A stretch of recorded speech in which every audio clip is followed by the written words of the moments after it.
Is everybody in? Is everybody in? The show is about to begin.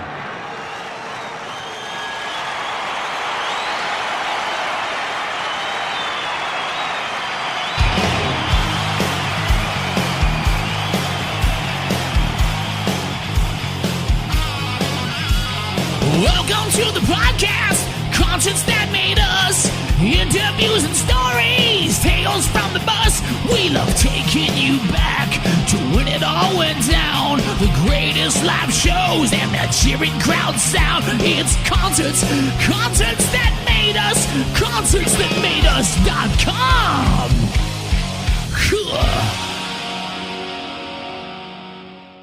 What's happening? I'm Jeff And I'm Ian. from American Jetset, and you're listening to Concerts That Made Us.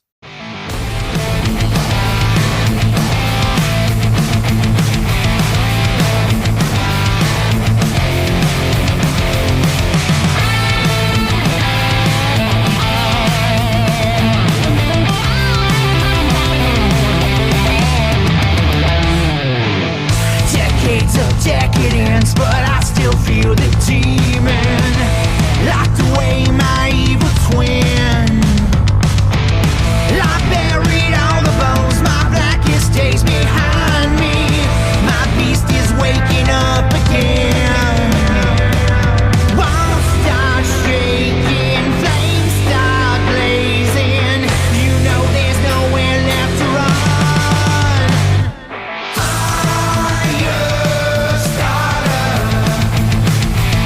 You light the fuse, I drop the bomb, we kill tonight.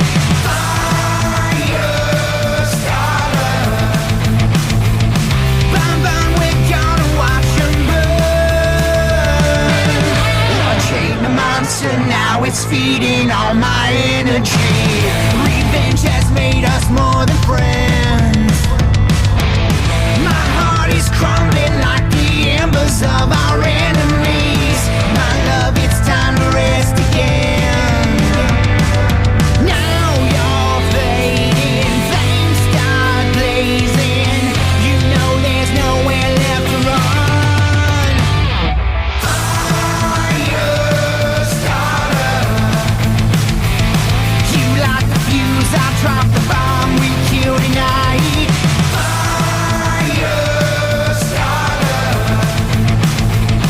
Burn, burn, we're gonna watch 'em burn. Now you know what we gotta do.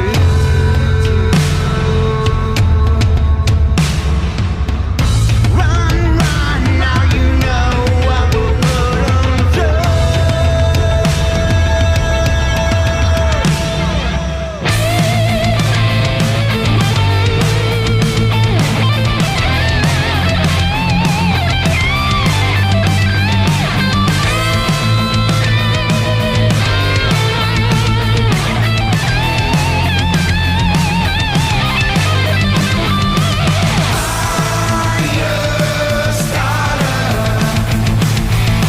You light the fuse, I drop the bomb, we kill tonight.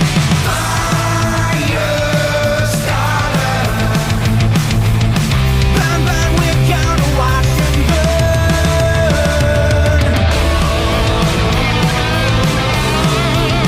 My Firestarter.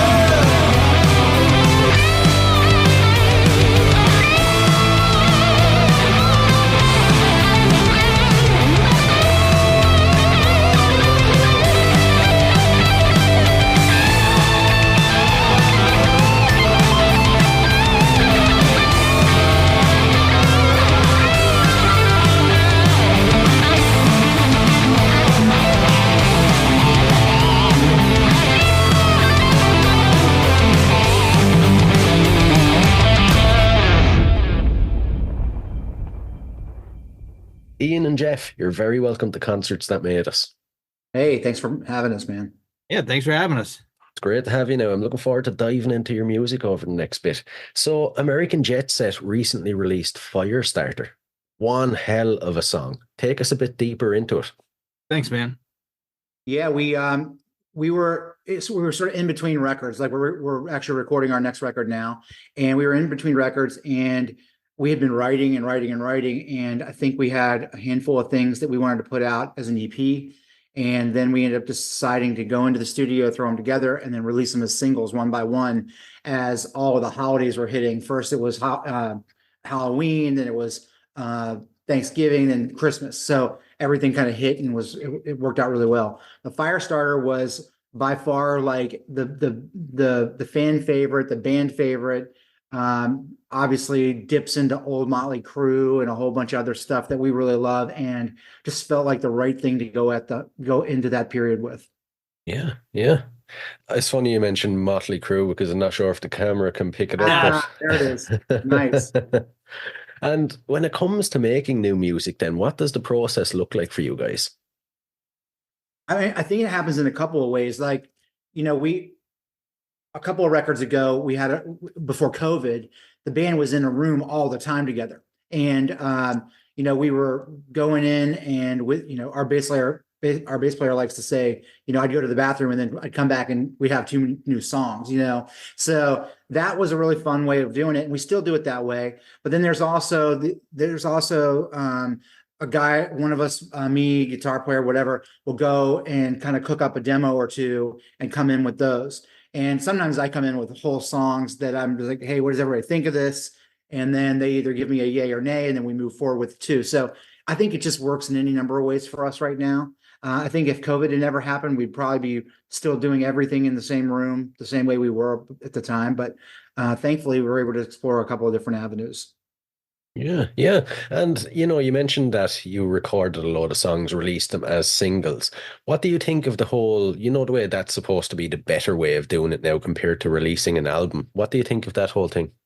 Well, if I could say something about this, singles are great. I've worked for labels where I've had my own record label and things, and it's great to go and release a single, put it out there. But at a certain point, people are just waiting for the next single. I kind of compare it to TV shows that come out on streaming.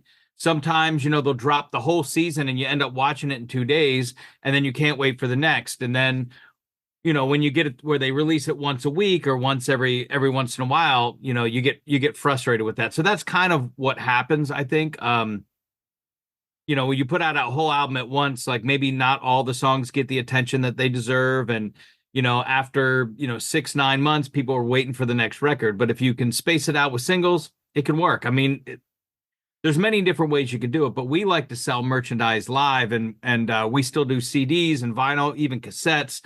And for that stuff, I mean, you can't, I think that our fans in particular really like to have physical merch. So releasing singles doesn't do them a whole lot of good as far as collecting things. So this past Christmas, we put out an EP that was all the singles that were never attached to an album and a Christmas song. And we put it all on one CD so people could, get that physical something that they need. But I mean, we've been doing this for a while where we'll put out a record, then maybe an EP, then a single or two, and then we'll do another record. So I don't know. I mean, it all pretty much works for us, but we like to do it all. I don't think we're going to go in the direction where we only put out singles or only put out albums. I don't know. What do you think, Ian? That's just real quick on that. I think all the guys in our band, at least, we are all children of the 80s.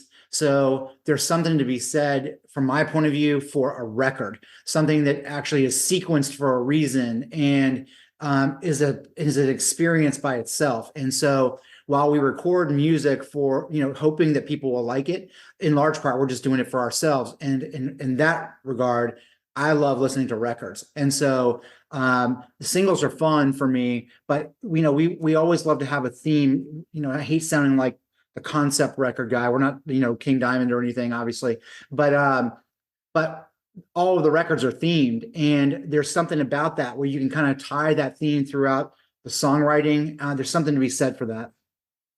Definitely, definitely. And around the time of the release, you went on a coast-to-coast run supporting Jack Russell's Great White and Faster Pussycat as well. What was that like?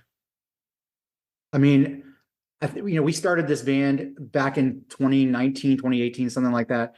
And the whole idea of this band wasn't to do wasn't to even accomplish half as much as we have. It was started as a bucket list band.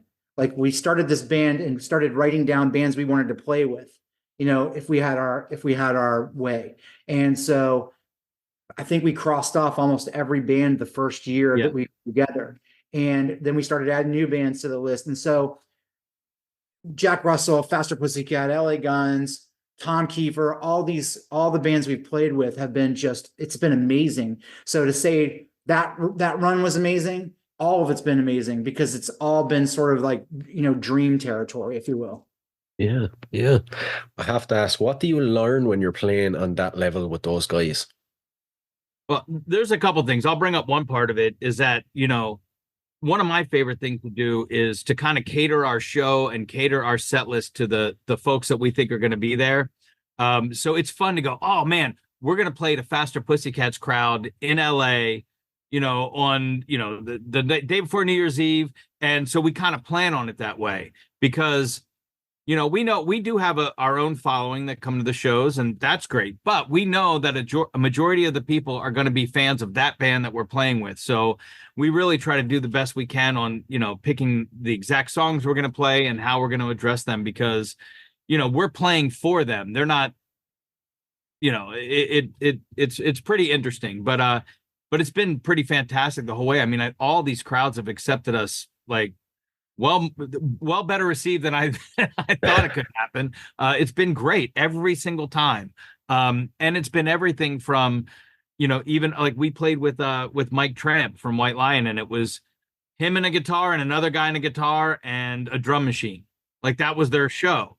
We didn't know what that was going to be like. So we were like, instead of catering to that crowd, we're like, we want to play, we're playing to White Lion fans tonight, and we're going to write our set list that way. We're going to play that way. And it ended up that particular night great because I don't think their fans were expecting it to be, such a, I don't know, augmented, set. So they got their loud rock, they got their solos, they got all the stuff that they love White Lion for. They got it all, and they didn't get it from White Lion. You know what I mean? So it was that was one instant that was pretty cool.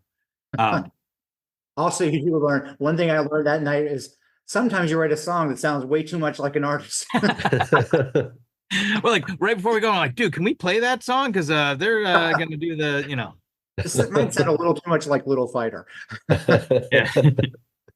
And I can't move on without asking as well, the Whiskey A Go-Go, you played it on New Year's Eve with LA Guns. For me over in Ireland, the Whiskey is like, I've said it before, it's like Mecca for rock music. What was it like for you guys?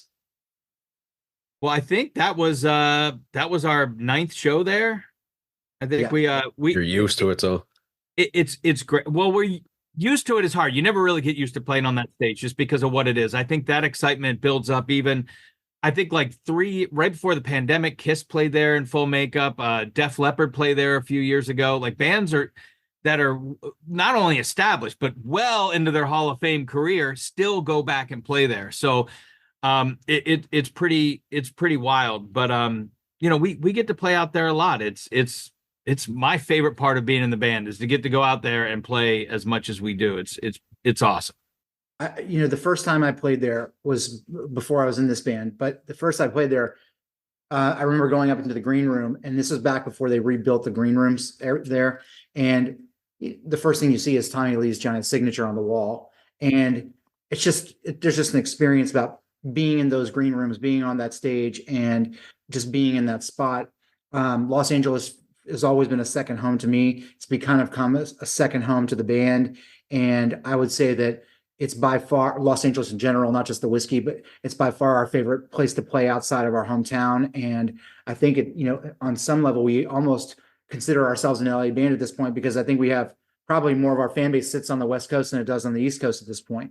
And in last year, 2023, we played at the Whiskey or played in LA more than we played, on the East Coast where we're from. So, so it is our second home, or, maybe we live in our second home. I don't know.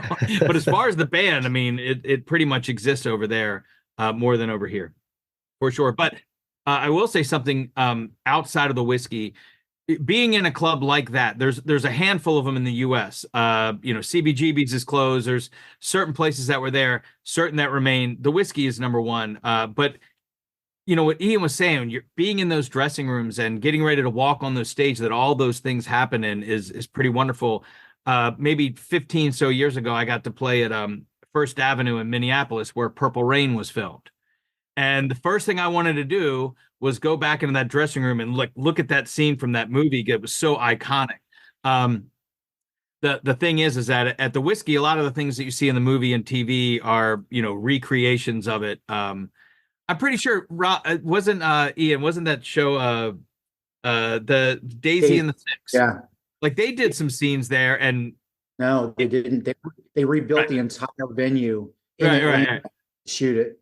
Yeah, it's great. And same with it was in that I don't know, a Future Man, that Seth Rogen show, but they did a lot at the whiskey there. It was like shot on the outside. So it's so famous for just being what it is outside of even, anything else. It's crazy. It's wonderful to be on that stage. I love it. I love it. And your upcoming LP, Devils and Angels, is dropping in May. What can you tell us? This is a little bit of a left turn for us. Every record is a little bit different, and we were kind of going down this really heavy path. Obviously, if you listen to Firestarter, you're hearing probably, if you're listening for influences, you're probably hearing Too Fast for Love and some other things that are in there. This definitely veers back into more pop and glam stuff. I mean, I'd say that the record has a very somewhere between the Poison, Cheap Trick side of the world, and because we wanted to really make a summer record. We wanted people to put this on and not take it out of their car. If this was on a cassette, and some of our records are on cassettes, if this was on cassette, I just want this sitting in someone's car all summer long. And then I want them to sing our single, which is called 1987. I want them to sing that all summer. We're really looking forward to this one. Wait, when he says we were veering in more of a heavy direction, in 2023, we put out Love Kills EP, which was dark, a lot of bondage themes, things like that. And then Hell's Out to Get Ya, Firestarter. These were all dark, heavier things. And we were sitting in the dressing room at the whiskey and the green room. We're sitting back there, and Ian looks at us all. He's like, you know what I'm going to go home and do after the holidays? I'm going to go home and write an entire album in major keys. And it's going to be a fun summer pop record, right? And we're all looking at him like, huh?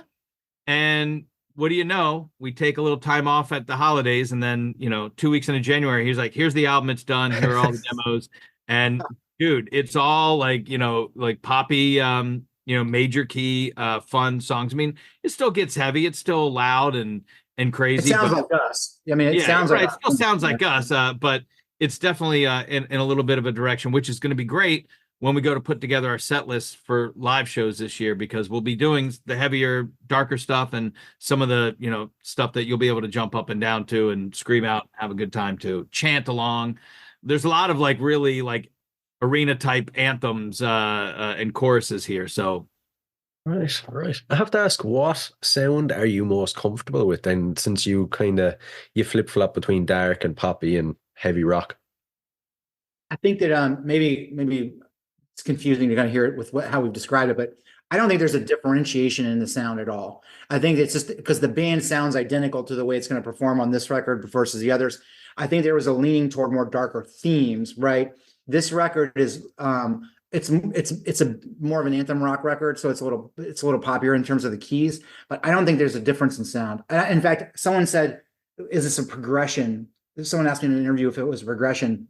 And I don't necessarily see any of these things as progressions. They're just different moods, or they're different parts of the same mood even. You know what I mean? So I think Robert Smith once said all of their records are 12 parts of the same mood, right? This is kind of like that, where I don't see the band as changing or doing anything different. There's parts of what we're doing here that we did on our first record. There's parts of what we did on our second record in this, it's just really just a little bit of a turn in this direction for this album. That's it. Right. I like it. And I suppose at this stage, the podcast is called Concerts That Made Us. So I have to ask you some concert related questions. First off, as a concert goer, what concerts have made you?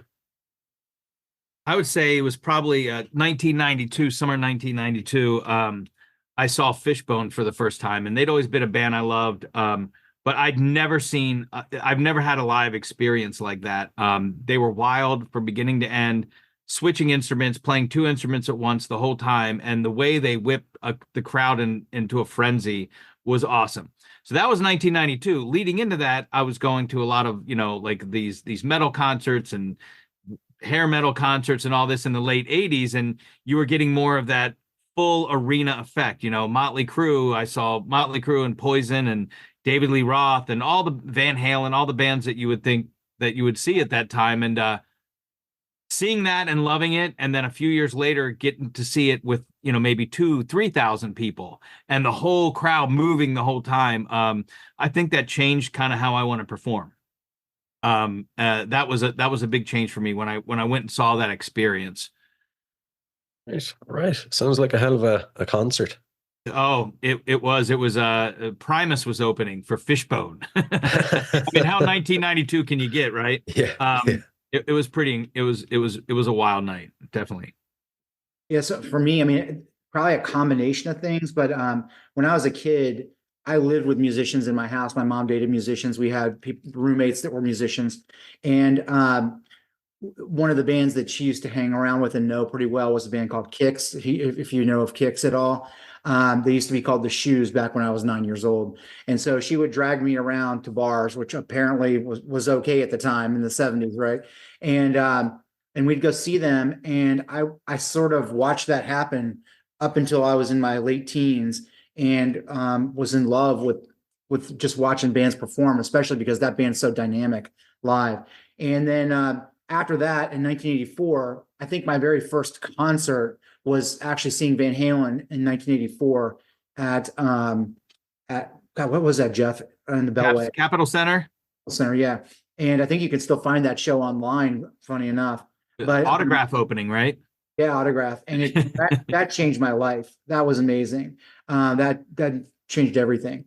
And then I would say that since playing in this band, the one show that like I still can't even get over was the Tom Kiefer opening for Tom Kiefer, because I loved Cinderella and I love Tom Kiefer, and there was definitely an influence for sure. But that night, I just had no idea what a freaking rock star Tom Kiefer was, to watch him just absolutely command that stage. Like, I've never seen anybody do that before. And I had no idea that was what he did, how he came across. He was unbelievable. Right. Oh my God. And a bit of a fun one now. Is there a gig that you guys have attended that your fans would be surprised by? I say Hall & Oates. I see Hall & Oates whenever they come around. That's my jam. I mean, I remember being 14 and going and getting drunk at Mike and the Mechanics, of all things. And then, so I'm a huge Smiths fan. I'm a huge Morrissey fan. So I mean, the number of times I've seen any band on that side of the fence probably would surprise most of the people that listen to what we do. Well, you went, what was it, like last summer, the summer before? Didn't you see a certain 90s band at Merriweather Post that I was surprised at? Oh, we saw the Goo Goo Dolls. Yeah. Yeah. But is that a surprise? I don't know. I would think it'd be a surprise. Well, I know how you write songs. My wife and I walked down the aisle to one of their songs. So that was the impetus for the whole thing. So they were awesome. I mean, for me, Hall & Oates, that would be the one that I think people would just be kind of surprised. Yeah.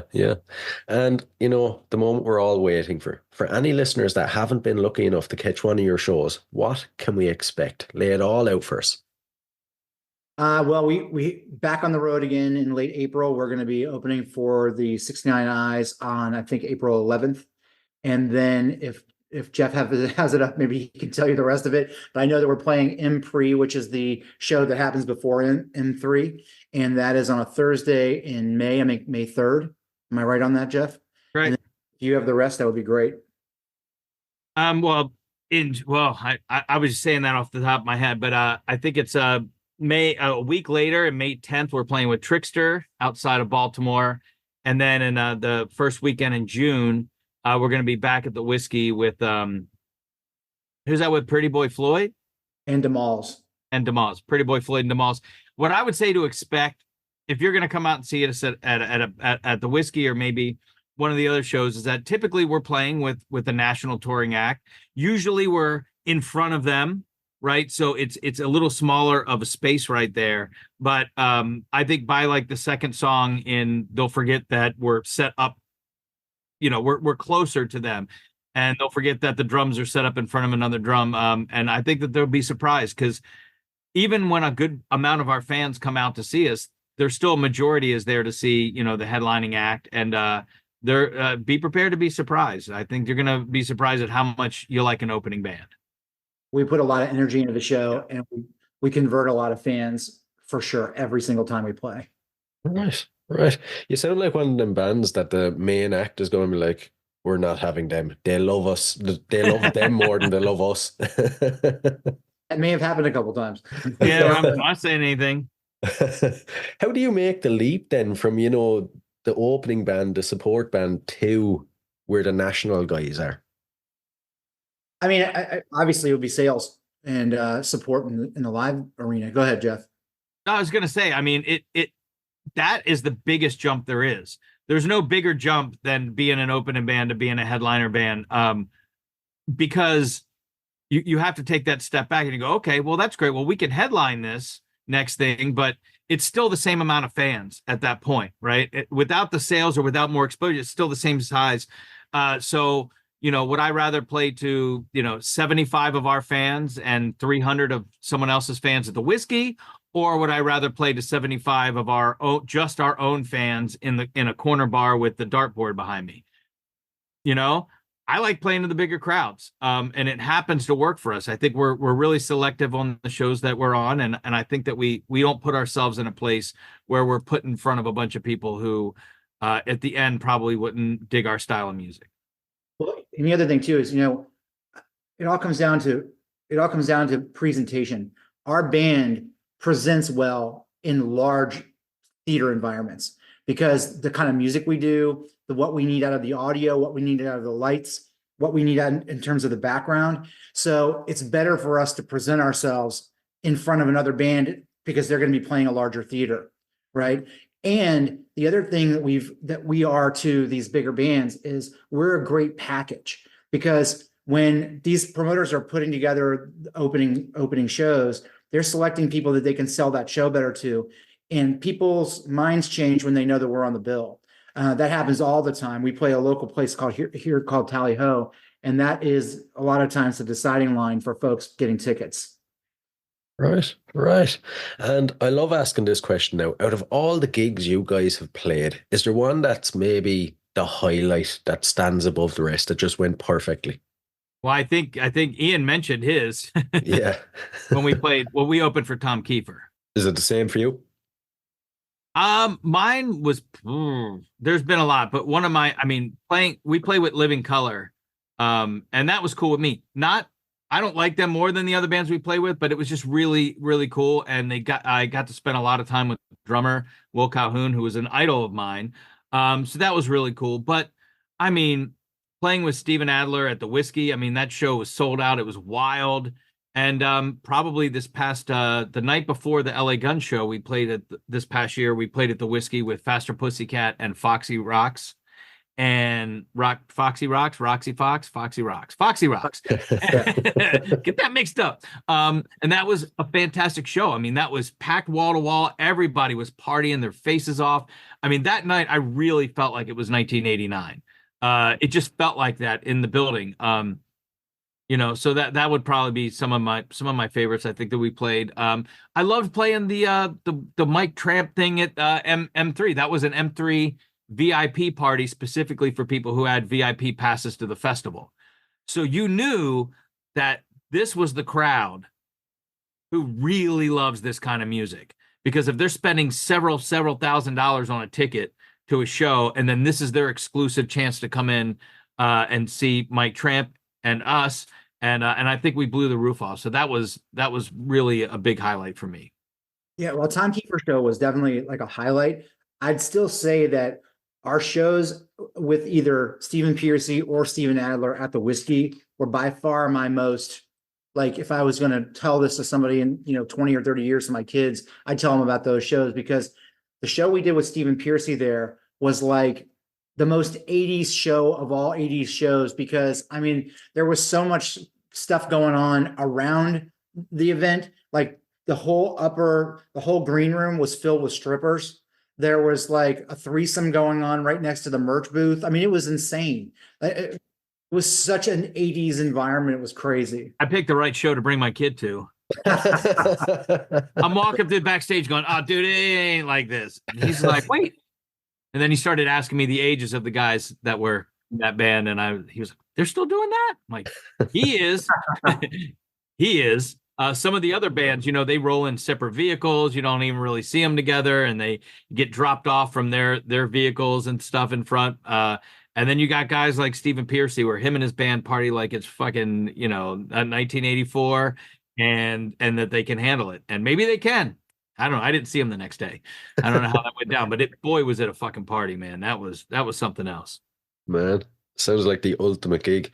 And if we flip that around, then is there a gig from your whole career now that you would say was the worst? So everything went wrong, and how did you overcome it? Whole career, or just in this band? How much time you got? I mean, with this band, I mean, you go, okay, bad gig of what couple things, right? We had a gig where we played a festival. It was one of those festivals where the space of where the concert was didn't match how many people that were going to be there. That being said, they put it on like a horse track where the capacity is probably like, I don't know what, like 5,000, 6,000, but they book bands big enough to draw maybe 500. You take 500 people and you spread them out over a space that fits 6,000, it looks like there's 3 people there. And we played one of those. And there was great, other great bands on it. Would have sold out a nightclub, but it was just a smattering. And we were on probably mid-afternoon, 2-3ish in the afternoon, hot as fuck. It was August here in Frederick, Maryland, and we're playing this big outdoor stage. And our bass player just starts dancing around like crazy while he's playing. He's spinning around. He starts dancing, freaking out. The rest of us are up there trying to count the people. Like I said, a lot more than it looked like, but it ends up that there was a beehive in the monitor in front of him. And when he started playing, it shook and the whole beehive opened up and he was being swarmed by bees. Oh my God. But we were so far apart on stage because it was this giant freaking stage that we found out. I mean, he survived and he played it off well, but now we look back on it and go, that's what he was doing. That was kind of a disaster, and he played right through it. Well, in this band, I think that that show actually was pretty fun to me. But it was a great show. Just saying, those are the, Yeah, but I'd say that in this band, we played to some just dumpy place in Pennsylvania, and like some roadhouse type place. And there's no smoking in bars here in the States, except in this bar, they just decided we're just going to have a rule that anybody can smoke all night long if they want. Whole place was filled with smoke. Makes it impossible to sing, by the way, when you have a room filled with smoke. And not only that, was that terrible. There was nobody there this night. They did no promotions for the thing, whatever, fine. But in my career, the worst show I ever played was I was in a sign band called 23 Rated Days. And we were on an MTV Music Awards MTV Awards tour, yeah, in 2009 with All Time Low. And we were on a side show in Missouri, some dumpy town in Missouri, probably Cedar Rapids. And I got way too involved with some girl before the show. I got completely drunk, like nearly blackout drunk. I don't remember playing, but I do remember when we stopped whatever we were doing that we were calling playing, the crowd was just looking at me like there was no applause. There was nothing. And then I think my keyboard player drove like 400 miles without saying a word to me. So that was a nightmare. Sounds it. It sounds it. And when it comes to showtime, then what's your pre-show ritual and your post-show? How do you psych yourself up and then wind down afterwards? Are you like Stephen Piercy? Nope. Nope. I mean, there's definitely one or two of us that is waiting for the bar in the venue to open so we can get something going on. But I mean, we just hang out in the green room, talk, tune, talk about what we're gonna do on the stage, maybe make some changes on the set list. But there's no real space to really warm up. So the guitar guys are just kind of strumming, maybe changing strings. And then, afterwards, right when we're off stage, we just go right over to the merch booth, honestly, for the rest of the show, and get to talk to people. And that's a lot of fun. And then we go out and eat. Some of us continue to drink. That's about right, Ian? I mean, I end up driving the car because I don't drink. So right. Interesting. For reasons indicated in this broadcast. And the the other thing about playing at the Whiskey is that the Rainbow Room is a block away, and that's pretty much just as famous. So that's also a point. A lot of the bands playing there, and even with us, like we'll go there maybe to get something to eat before the show, but we typically will end our night there or at Mel's Diner, right nearby. But pretty much every time we've played, I think we've closed the Rainbow down that night. It's weird that it's separated by a couple blocks because it's the same thing. I mean, same owner, same business. Everybody that's at one place is either going to or coming from the other one, both sides. But that's pretty awesome too. And you get the same vibes there as you do at the Whiskey of who's been there, who still goes there, and that kind of stuff. But yeah, I mean, we don't get too crazy before the shows. And if you've never been there, so the Whiskey a couple blocks up is the Rainbow, but right next to the Rainbow is the Roxy. So if you've heard right. The Roxy is like where Rat used to kind of have their home for all that time. Hey, it's where Pee Wee Herman started. Did you know that, Ian? I did not. No, you didn't. Pee Wee's Playhouse was a live show, That's and hilarious. it was there for a year, and then that's when he got his movie deal based on that show at the Roxy. So yeah, it is. It's Whiskey, Roxy, Rainbow Room, all right there. I mean, that makes up the whole strip right there for me. Yeah, and then 2 blocks south is the Troubadour. 1 block south is the Viper Room. Yeah, exactly. It's all like right there. It's crazy. I mean, and it never gets old. It doesn't get old to me. We're getting ready to fly out there in June for our 10th show there, and I'm still as excited as I was the first time. So you're telling me if I ever make it to LA, then there's only one street I need to base myself on?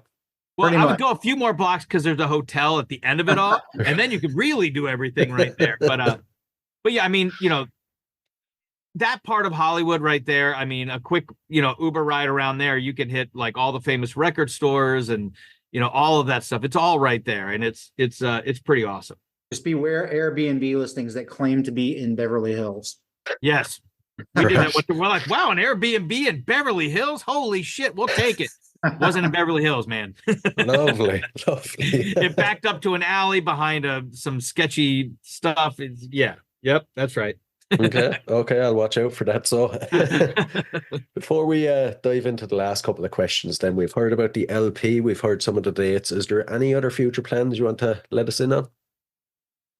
Right now, it's like we're in sort of the incubation phase of everything that's going to happen in 24. So we just started all of our booking, and I think we're looking toward picking up at least some legit tour with a signed act at some point toward the end of the year.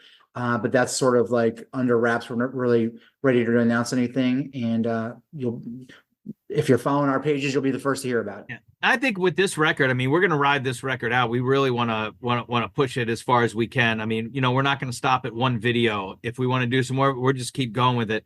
But knowing this guy right here, and I hope, by the way, this is laid out like it is now for everybody, this guy, I'm sure, it's not even going to be September, and he's going to be like, I got an EP written. We got to get back in the studio. And I'm like, but that's just how it goes. That's the beautiful thing about having such a great songwriter in the band, who's motivated, because he's always got something ready. The next thing is always laying there. But we really want to use this whole year for this record. I mean, it comes out in May. We'll have a nice 6 full months to go ahead and ride it and push it. I mean, like I said, some people look at albums and they just go away after they've listened to it a few times, and we're going to just try to push it as long as we can. I like it. Right, we'll dive into the last couple. So a couple of random fun music questions. First off, what are you currently obsessed with? Now, it can be anything at all. Jeff, you're obsessed with it. I've just gotten over being obsessed with We Are the World, the USA for Africa thing that happened, because they just put the documentary out on Netflix. And if you haven't seen it, it's one of the greatest things ever. I mean, watching video of Stevie Wonder teaching Bob Dylan how to sound like Bob Dylan is probably the best 15 minutes I've spent all year was watching that. It's great to watch. So I was really into that documentary. And of course, whenever I watch stuff like that, I go down rabbit holes and start looking up each and every version of everything. And I'm watching Hearing Aid Stars, and I'm watching, Do They Know It's Good? And I'm getting into all that kind of stuff. Watching live videos from Live Aid. And, I just get into these watching holes. But yeah, I was very recently obsessed with USA for Africa. Right. And I had to find out how much funds were raised, how they actually used them. I was all fun. Dude, I was way in, man. I was all in. Now, keep it. Well, I don't actually, I really don't listen to a ton of music outside of the band's music. And certainly with the music we play, I hear a lot of it when we're playing with other bands, I hear that stuff over and over again. I love that music, but I haven't listened to it in a long time, except we have a single that's coming out on the new record called 1987. So I have been completely ensconced in everything that came out in 1987. In fact, I just got this in the mail, which is, probably can't see it. It's a Circus magazine from 1987, which is a prop video. And so I'm just completely engrossed in everything that came out in 1987 at the moment. Right. Weird fact, I was born in 1987. Hey, there we go. We got to celebrate you. Yeah. Are you looking at you're looking at what we got coming? Like, why are they doing 1987? What's the deal with that? Yeah. I was like, did they know? And if you could spend 24 hours locked in a room with any musician from history, who would it be? I mean, it's going to either be Robert Smith or Nikki Sixx. I really don't want to be locked in a room with either of them, but I'd love to just pick their brain about songwriting over all that time. Probably Robert Smith. I'll go with Robert Smith. That seems like the more unlikely answer. But I was an obsessed Cure fan for most of my life, and I was sort of like the misfit that just definitely, like Jeff a lot, like where you drift from one style of music to the other and back again. Because in '87. I was listening to Poison and the Smiths in the same hour. You know what I mean? It wasn't like I was really differentiating. I mean, I fell more into the sort of metal side as a musician, but that's the music I love and grew up with. So probably Robert Smith, because he probably influenced more of my songwriting than anybody on the metal side for sure. 24 hours with anybody. Myself. I'll tell you why. Oh God. I'm a school teacher. I'm around kids all day long. I got 2 kids of my own. I got all this and the dogs and everything. I would really love to have 24 hours by myself. And it has nothing to do with me wanting to be with myself. I just don't want to be with anybody else. But he said from history. You're not really. Oh, anybody from history? Well, I'm in history. I don't know. You know what? That's something I probably can't answer because, and I'll tell you why. It's because you never know who you're really going to enjoy the time with. When I spent probably over 2 hours in the green room talking with the drummer from Living Colour, Will Calhoun, I mean, we just bonded. I mean, we talked for over 2 hours. I never would have thought he would be someone who I would get so much out of talking to. Like, I wouldn't just pick, oh yeah, dude, drummer from Living Colour. I would have loved to. I'd like to hang out with Nikki Sixx and different people like that at some point, but 24 hours, Yeah. I'm with you. I'm with you on the 24 hours. 24 hours is a long time, dude. Yeah. 30 minutes, I'm good. Yeah, I actually really like that answer though about being by yourself for 24 hours. It's the first time anyone said it, but it would be heaven, wouldn't it? Oh my God. I mean, just hearing quiet at any point, even my kids tell me, they're like, how come you're not listening to music in the car? You're Mr. Music. You're a music teacher. You're in a band. All you do in the record label. And I'm like, because I want silence. I don't want to listen to music. I get enough. I'm good. If I'm listening to the radio in the car, a lot of times recently, it's silence or the news. until 15 minutes later and the kids break me down. And then, you know, I got to switch between Slipknot and Taylor Swift because I got a boy and a girl. So, and then I just want silence. Right, right. And the final one. So what's your go-to album? I mean, mine are the ones that everybody says, but there's a reason that they say it. Master of Puppets, I think, is the greatest album that's ever been made. Is Metallica in my top 5 bands? No. But that album is, if I want to go listen to a solid album, I know I can listen to that every time. That and probably Motley Crue, Shout at the Devil. It changed everything. I mean, you know, I got them. I got their fit. That version of Motley Crue. Most people, you know, they like to say Too Fast for Love. But you know, it's Shout at the Devil all day for me, beginning to end. I can listen to it a billion times. Yeah, if I had to pick one record, it would be Disintegration by The Cure. And if I had a second on the way, it would be Too Fast for Love. Right, great choices. Listen, guys, thanks a million now. It's been an absolute blast. Absolutely, man. And Thanks so much for having us. Really appreciate it. 1987, that's awesome. Yeah, I actually can't wait to hear that song now when it drops. Awesome, man. Well, thank you so much for having us on. Appreciate it.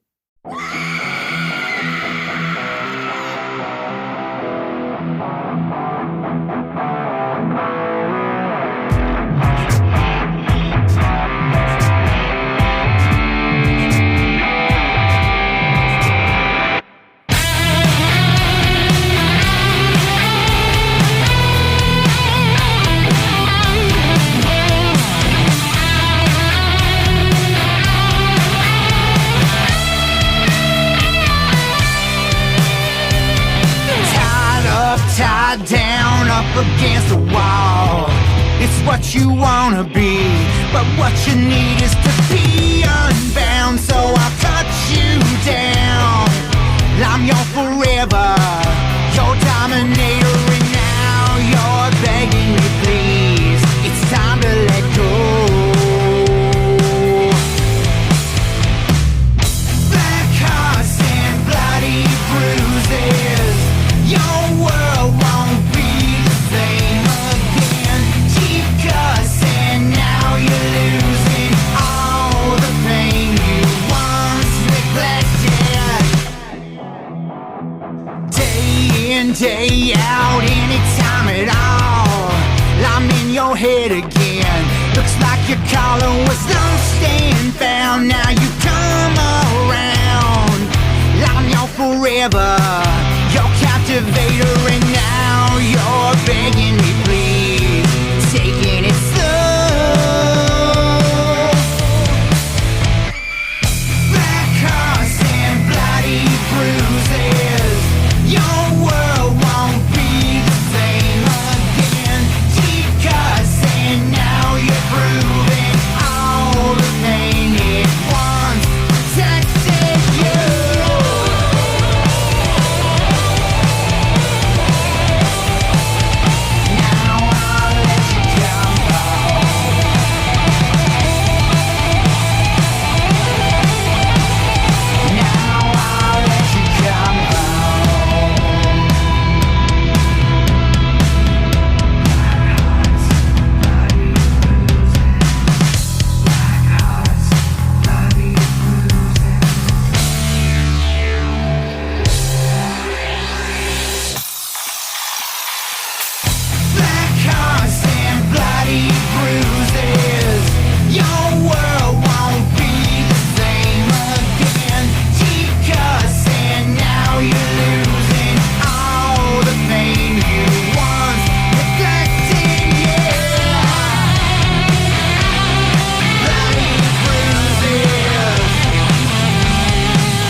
Hey guys, I really hope you enjoyed this episode. If you did, please rate and review us on iTunes and Spotify.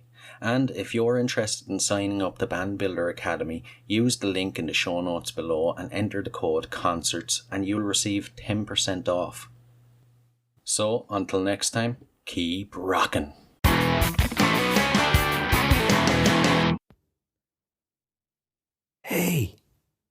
Hey, what are you guys still doing here?